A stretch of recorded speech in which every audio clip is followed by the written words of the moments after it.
It is all about Netflix this week as we tackle 6 recent Netflix shows, sort of all over the map in terms of genre, but we're going to do it all right now for you on TV, news, and reviews.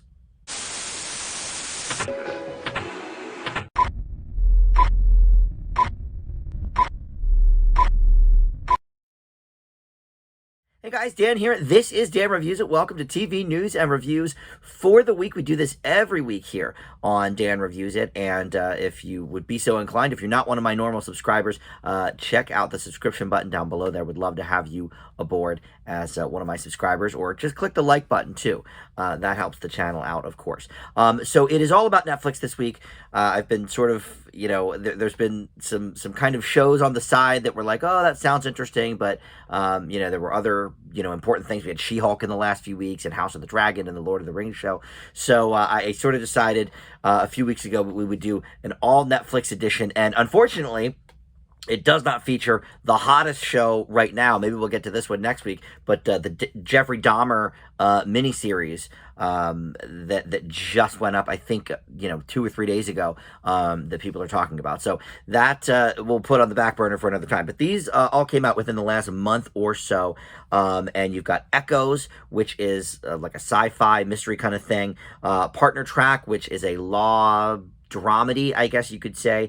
Lost Ollie, which is a family show, a miniseries there. Mo, which is a comedy series. Supergiant Robot Brothers, which is an animated show mostly for kids. And then Chad and JT Go Deep, which it's another comedy, but it's a mockumentary style, in like the vein of like a Borat or something, where they're sort of goofing on unsuspecting people. So we're going to talk about all of that, but of course, first we do the news. So a lot of things going on in the last week or so, as broadcast networks gearing up for their fall season. So some changes are in the works there, but we actually start with HBO Max. 2 shows have been renewed for season 2 there. Rap S, the new Issa Rae show, which I did not particularly care for, and then Pretty Little Liars Original Sin, which, knowing really nothing about the Pretty Little Liars universe, I actually really liked that one.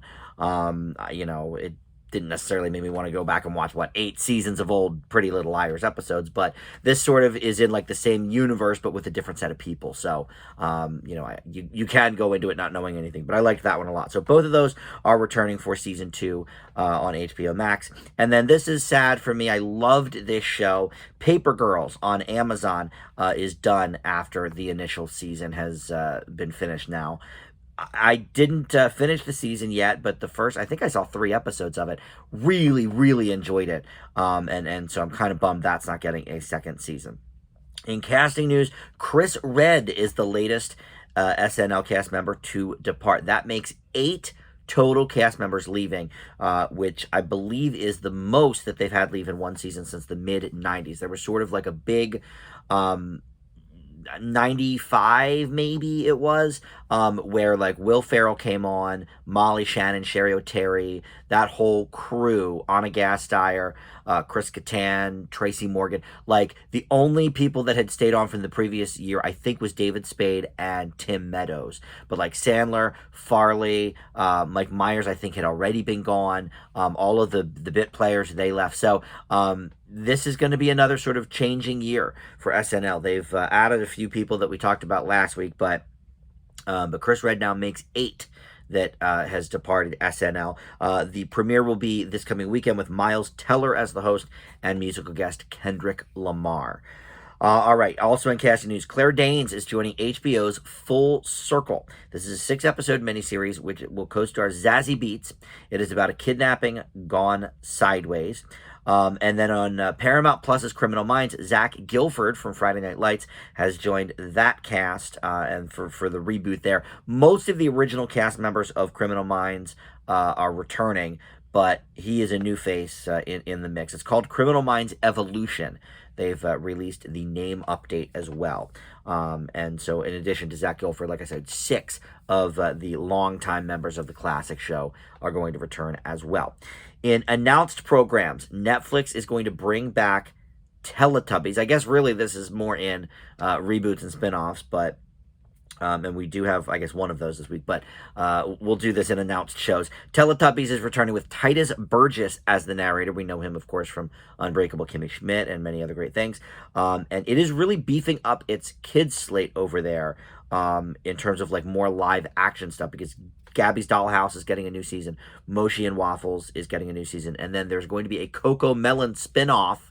I know parents with young children that absolutely hate Coco Melon, but you can look forward to more of that with a spinoff. Fox has set a January premiere date for a new reality show called Special Forces: The Ultimate Test. It's going to follow 16 celebs, we put that in quotes, on some of these shows, as they take on a series of challenges pulled directly from the actual Special Forces military operatives. And the selection process that they go through with actual special forces. It's based on a UK concept that's actually already run 11 different cycles, and 4 of those have been with celebrities. So they've already done a few celeb versions in the UK, but the celebs this time around are going to include Kate Gosselin, Dr. Drew, Mel B, Jamie Lynn Spears, and then a bunch of sports people that I don't really know, that I'm sure are in much better shape than freaking, Dr. Drew Pinsky, who's, 70 at this point? So that's interesting. And then Amazon is doubling down on its football efforts. This season is going to be the first time they have exclusive rights to Thursday Night Football. They started that last week, but now Wednesdays at 7, they're also going to have this comedic football look called the NFL Pile-On. Taran Killam is going to be the host of this, former SNL alum himself. And this is going to take a look at not just the previous Thursday Night Football game, but the whole weekend's and Monday Night Football's worth of games for the NFL. So if you're into football and you want more of it, Wednesday night you can tune in for that. They always try to put like comedians. For a while it was Dennis Miller, and then I think they had Frank Caliendo doing, I don't know if it was football or not, but he was doing something. So every couple of years they try out a new sort of comedic look at sports. Sometimes it works, sometimes it doesn't. All right, in odds and ends news, summer ratings are in finally. The number one show, listen to this, is Big Brother, cycle 24. They've been doing this now 24 different times over the past about 20 years. And here's the thing, this is no joke. This is a bigger draw overall than Stranger Things Season 4. You would think, of course, that is the biggest news of the year. Everybody's watching that. But because of 3 CBS episodes a week, people checking those episodes out then also on Paramount Plus, so it's streaming too. And then the live feed, it gives it the title for the summer of the biggest show of the summer. I guess that live feed runs 24/7. So, if you're counting minutes with that, which now they do things in minutes, I guess you're going to get a lot of people that are hooked on it. In fact, I was at a concert last night, and the woman next to me asked me if I was getting cell service between the bands, and I said, yeah, I'm getting cell service just fine. She's like, oh, I'm not, and the finale of Big Brother is on, and I really need to know what's going on. I'm in like all these Big Brother groups online. I was like, okay, lady, like, well, I don't know what to tell you. And I actually looked up Big Brother, winner, but I don't think they had announced the winner yet for the episode, so whatever. So I told her I didn't have any help for her, but I was literally gonna like lend her my phone and have her scroll through, because she really was like thirsting for some Big Brother news. So obviously people are very, very into this. And in other ratings news, the Emmy ratings. We talked about the Emmy winners last week. The Primetime Emmys, the worst of all time ratings-wise, and that is based only on live viewers. It went on Peacock as well, so, maybe with a few people catching up. But I feel like award shows, if you missed it, you kind of just look up who won things. You don't necessarily go watch the 3 hours that you missed. But this was the first time since 2018 it went up against football. That, of course, never helps. Football beat the Emmys back then too, but it was only by 1.5 million viewers. But now it's the gap is like, football almost tripled the ratings of the Emmys this time. And the reason they did it on Monday night against Monday Night Football is because NBC carried a Sunday Night Football game this week. They all rotate. Like, Amazon obviously does Thursdays now, but ABC does Monday Night Football. I think CBS maybe does something in there as well, and so whatever. All right, in reboots and spinoffs, Mike Judge is sure the King of the Hill will return, but Fox will not be where it's at. It is not interested in reviving. They said they are looking for shows they can have an ownership stake in, which Monarch, by the way, which I will review in a couple of weeks with my buddy Tim.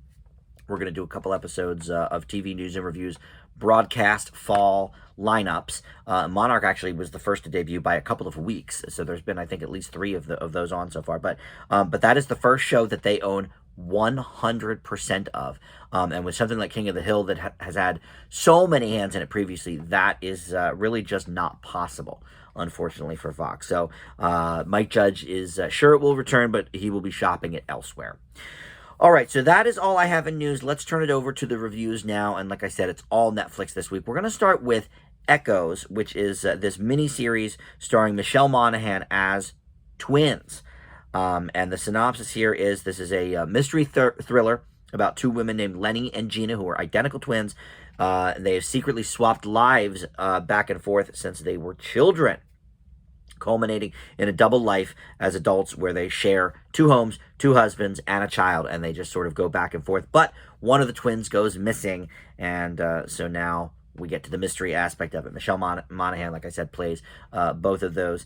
Matt Bomer is here as well from Magic Mike, and is he from Suits or something? He's from some USA show from back in the day, I believe. But you've also got Ali Stroker, who is playing the older sister of the twins, and she has been paralyzed from the waist down since one of the gals, when they were kids, pushed her, I guess, I don't know if it was down a flight of stairs or what, but she's in a wheelchair now because of the girls. And then you've also got Daniel Sunjata as Gina's husband, who plays in this. All right, so I really like Michelle Monaghan. She's done a lot of things over the years that I've enjoyed ever since the Source Code movie that came out. And she's, done things before that, but I was like, man, who is this woman? She's like, very pleasing to the eye, certainly, but she's also got some good acting chops. And then she made like a string of sort of mildly bad movies like Eagle Eye and stuff like that. But, it was like, okay, but it was just very generic. But she's always usually like on top of things, and I find her to be charming and stuff. But here, I couldn't get behind the character. And not only that, her acting maybe is not up to where it should be either. But I don't know that it's entirely her fault. It is a weak script. I would have thought twice the Michelle Monaghan. We love this, but no, it doesn't really work on most levels. And part of the reason is it's got this soap opera style pacing, which, it doesn't necessarily look like a soap opera. They shoot those like on kind of cheap film, and it doesn't look like a soap opera, but the pacing of a soap opera is kind of present here, where it's like things just drag on way too long, and these plot lines that in a normal show might be wrapped up in, 1 episode or a half hour or something like that. We have now a whole arc of like 3 episodes where they're sort of pulling at one thread.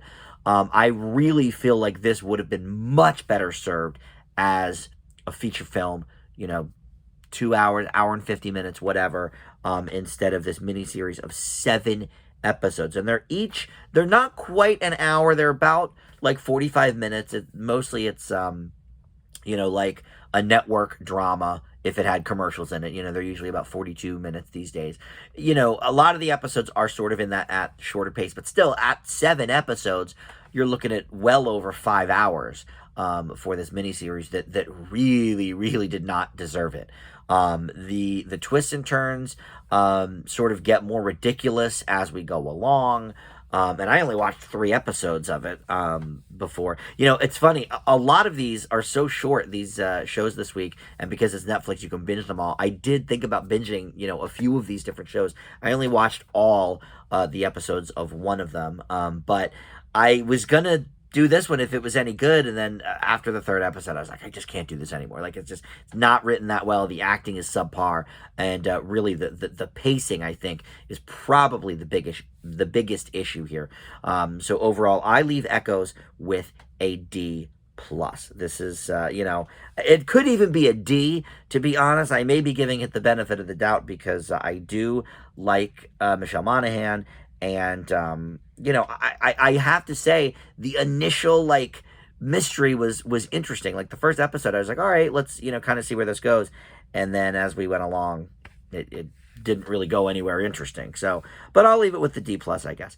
All right, next is Partner Track. This is based on a book of the same name from 2013, and this is I would call it a dramedy. It's really a legal drama, but there's a lot of lighter elements. We're talking a lot about relationships here. It reminds me of Ally McBeal, which of course we just talked about the other week with She-Hulk. And you've got in the starring role Arden Cho. So it's not only, a legal dramedy about these characters, in romance and the law, but we have our lead character here, Ingrid, struggling to make partner, partially because she is not only a woman, but a minority woman, so finding it hard to sort of climb that ladder. And it never gets at all, I thought, pushy with that sort of message and okay, women may have it harder, minorities have it even harder still. They never, I mean, it's obvious, we know that by now, but they never really push that issue. It's more about her as a person, which I really found actually kind of refreshing. But because of the light tone, I think this is going to be for that Netflix crowd that really enjoys things like Emily in Paris, the one with what's her name from Grey's Anatomy that I hate, Katherine Heigl, where it's her and I think Laura Prepon play sisters or whatever. I forget, was that Firefly Lane? Is that what that was called? But Netflix has a whole sort of host of shows that appeal to mostly a middle-aged female type of demographic, or young adult females, maybe even in some cases with Emily in Paris. But look, as a lifelong Ally McBeal fan, I can definitely get sort of behind that demo, and especially in a law show, I do like that setting. However, unfortunately, we just kind of saw some things transpire over on She-Hulk, some similar issues there. Obviously, that is more of a fantasy because there's, superhero elements involved. It's a Marvel show, but it's probably the most comedic show that Marvel has done. And a lot of these same instances that we saw way back in the day on Ally McBeal are present there. And I think maybe to some degree present here as well, more on the realistic side of things of Ally McBeal and not, leaning too hard into the fantasy stuff. But I did find Arden Cho likable in the lead role. I don't really know her from anything. She apparently was on Teen Wolf, but I never watched that show. So unfamiliar with her in that regard. I do think that the love triangle thing that is going on here is a little ridiculous because one of the guys is just kind of scummy and not as attractive, and then you've got this real hot other one who's really smart and all of it. It's this guy is a 10, this other guy's maybe a 6, and she's oh, I'm so torn. All right, I'm not sure how much I buy that, but look, that's judging a book by its cover, and obviously other, people find different things attractive. But I think even in the scripted stuff, they're pushing clearly for this one to be the real hottie, of The Office. But look, I'm also going through season 2 of All Rise right now, which is another law show. That's definitely more on the dramatic side, but it's got an African-American judge. So, there's some, issues with a minority woman rising up to in that case a judge, here a lawyer, partner in the firm. So some similar things there too. So I can't say this is wholly original, but I also can't say that I didn't enjoy watching it. I think it's better written than Emily in Paris, for example, which I didn't particularly care for. But and I do like the lead. So I will leave Partner Track with a B. I think that's probably a good spot for it. All right, up next, Lost Ollie. Now, this is the one I watched all of. There's only 4 episodes. And this is a family show, a kids show, whatever you want to say, but it's based on a 2016 children's book called Ollie's Odyssey. And essentially, this lost rabbit toy named Ollie finds himself lost at an antique shop, and he all he knows is he was separated from his best friend Billy, and he goes on a quest with some newfound friends to find his lost family. Jonathan Groff voices Ollie, and you know him probably as the whatever from Hamilton, like the King. I forget his name, but the guy who sings all the funny songs in Hamilton. Well, not all the funny songs, but he comes out and does his thing. Anyway, that's where I know him the most from. But Tim Blake Nelson and Mary J. Blige play his, voice his friends that he meets along the way. And then in the live action realm, you've got this newcomer playing Billy Kessler Talbot. I don't know him, but his parents are played by Jake Johnson and Gina Rodriguez, who we know from many different things. And if having the lost toy wasn't enough, Billy's mother, Gina Rodriguez, is suffering a bout with cancer, so they've got to sort of figure that all out. So he's losing his best friend in Ollie, and potentially losing his mom as well. So a lot going on here. This to me is the family show of the year. This was such a great show. First of all, it's really, really well done in the animation department. They really made these characters on, certainly less of a budget than you would have on a movie, but they made these little animals and these characters look like they are just in the real world, walking around and whatever, and it looks really good. But the best part about it is the story and the script. Originally, in the first, couple of scenes, I thought, all right, this is kind of like Toy Story, because the adults don't seem to be able to understand these animals, but kids can, which I guess it's a little different from Toy Story. They don't want anybody to hear them, but yeah, a young girl comes into Lost and Found. He starts talking to her, and she can talk back, and we've seen that sort of conceit before. I think the Toy Story comparisons are easy, right? Especially since Toy Story 4 involved a Lost and Found store, okay, but this book came out before Toy Story 4, so they're definitely not cribbing from that. But the journey that we take with these characters, and we find out some backstories, we find out some stuff about the, Billy and his parents in the live action world, and they sort of go back and forth between the two in each episode, and it just flows together very well. It's funny at times. I sort of thought it might be a musical, because of course you've got Mary J. Blige voicing one character, beautiful voice obviously, and then Jonathan Groff, we know him from his Tony Award-winning performance in Hamilton, so but it was not music, and I was okay with it. Maybe it would have been better with it. I don't know, but I loved it as it is. And sometimes a musical can sort of slow things down, especially if maybe the songs aren't as great as the story. You want to get back to the story a little bit. So I was okay with the no music, but I just thought when I saw the cast, I thought maybe that would be an obvious choice.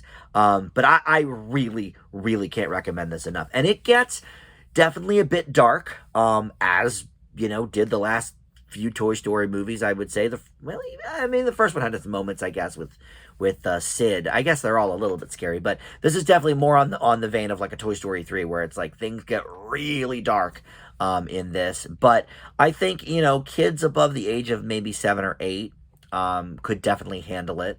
But yeah, I think this is a great family show. Netflix, I sort of put them on blast sometimes for not having the best family friendly stuff. Some of their like little kids program is good. Like I did like that Waffles and Mochi show that we talked about in TV News, but for the most part their family programming, it's a little bit more hit or miss for sure. But this to me is easily one of the best family shows of the year. I leave Lost Ollie with an A.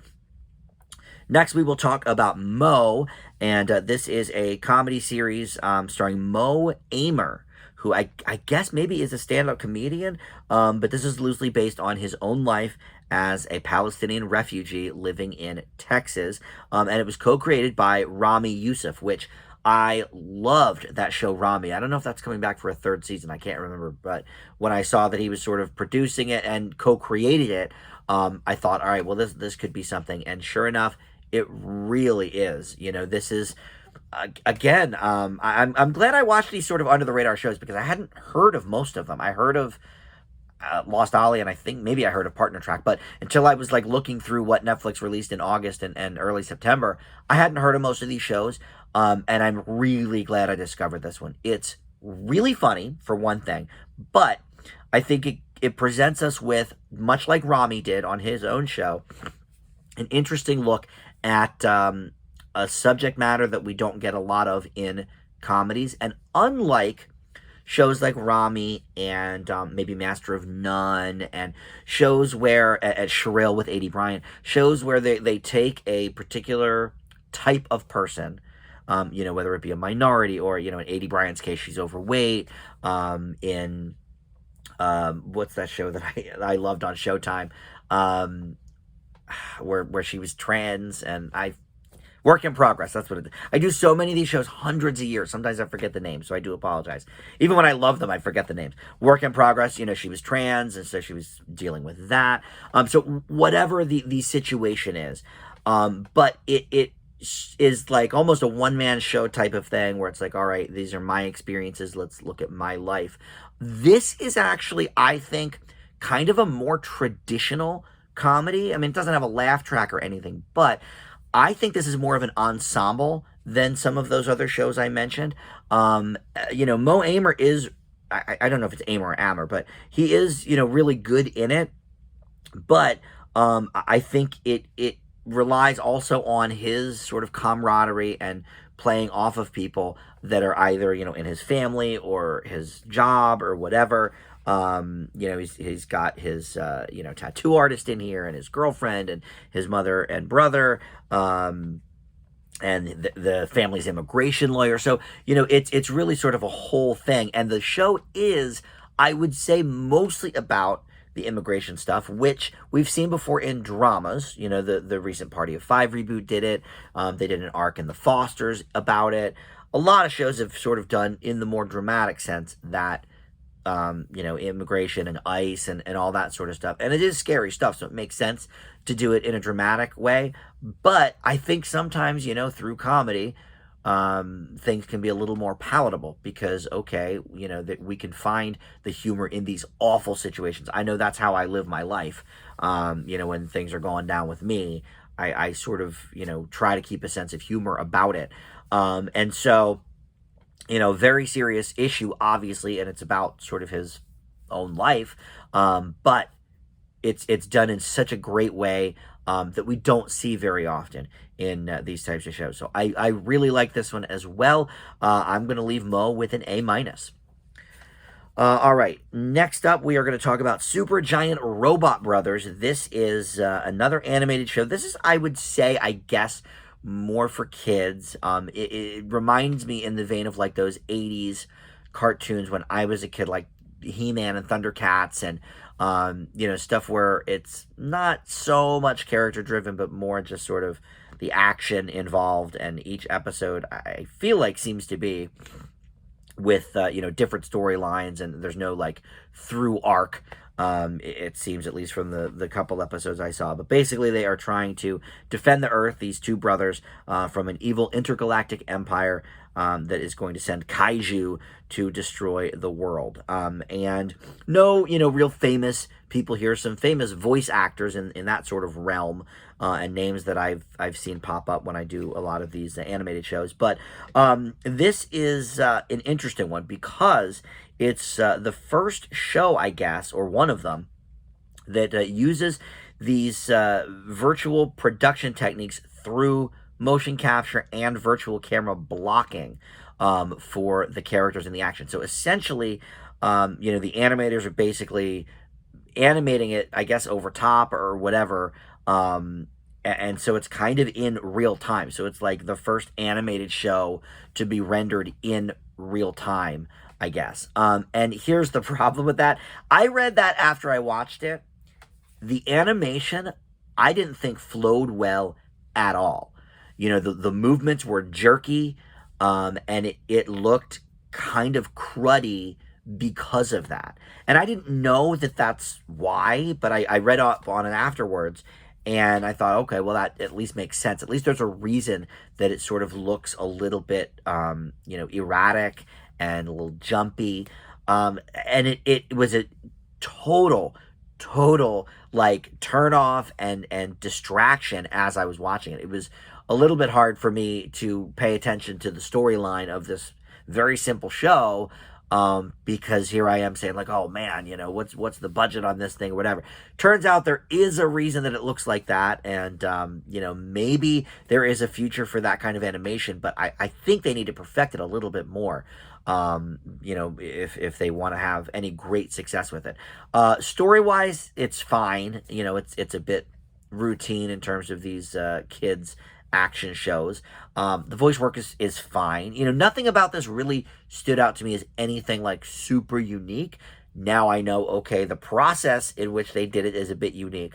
But turns out it was a negative. It that was kind of a detriment to the show. So overall, I didn't really get a lot out of this.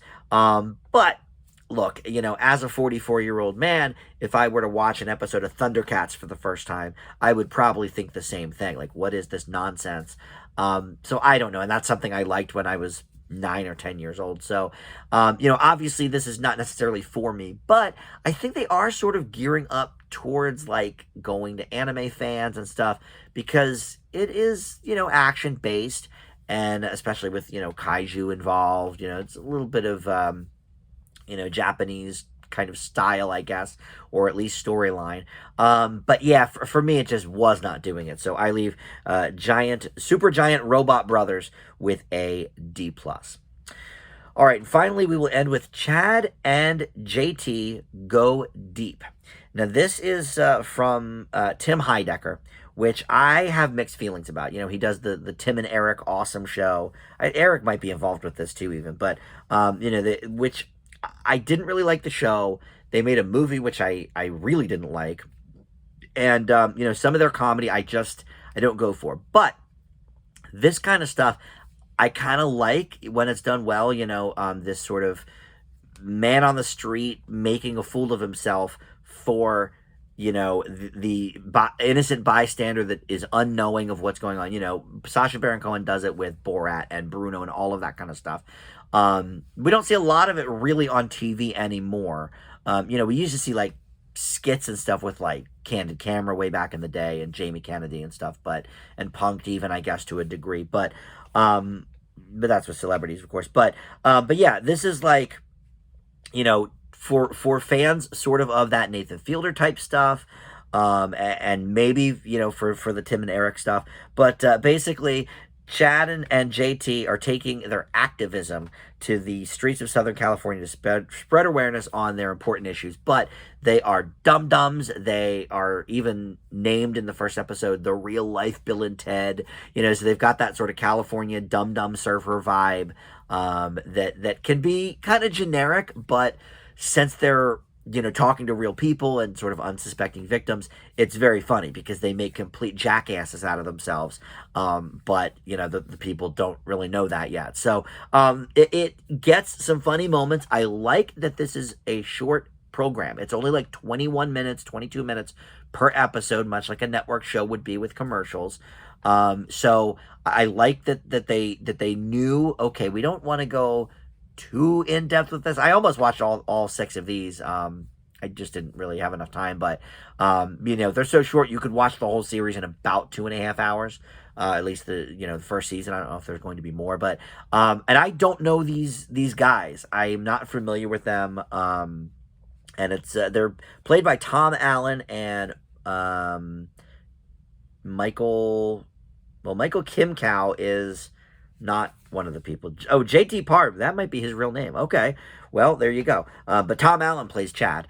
JT may play JP. I'm not sure, but yeah, they are the unsuspecting thing. I love that because you never know how people are going to react, and obviously they probably do it to 50 different people, and they take the best reaction or whatever, and that's always fun too. And I think that gives us, the audience, the best comedy that we can sort of glean from that. Is it the most original concept? No, but it is something that I find funny, very funny, when done well. And I think I'm not sure that I love that there's sort of a through line through the episodes. I would have liked, but you know what? That's something we necessarily have not seen a lot of, except for sort of the Borat stuff. Most of it, it's just like vignettes or, like Impractical Jokers kind of thing. So, at least it's a little unique with the through line of the plot. So, that's a positive too, I suppose. But I actually really enjoyed this. I didn't think I would.